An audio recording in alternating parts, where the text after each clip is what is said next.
நான் இவள்கிட்ட கேட்கறேன், நீயும் ஹரிணியும் சண்டை போட்டிருக்கீங்களா அப்படின்னு. ஒரு கதை ஒண்ணு சொன்னா மேடம்.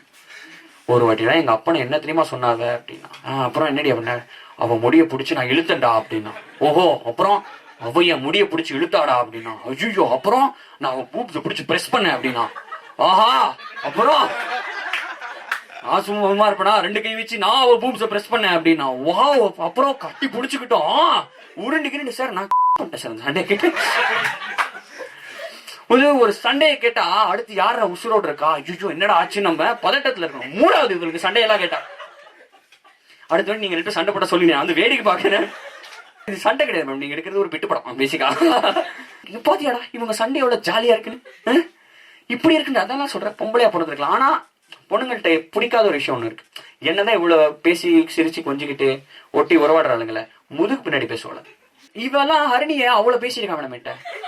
பச்சை பச்சையா கேட்டு, இந்த ஹரிணி தெரியுமாடா என்னோட பிங்க் ஷேடு லிப்ஸ்டிக் நான் பார்த்து பார்த்து காட்டுல போட்டேன்டா, அது திருடிட்டாடா அவன், அது அவள்தான் பொய் புழுவுறா அப்படின்னு. நான் என்னைக்குமே பிரசாந்தை பத்தி இப்படி சொன்னதே கிடையாது.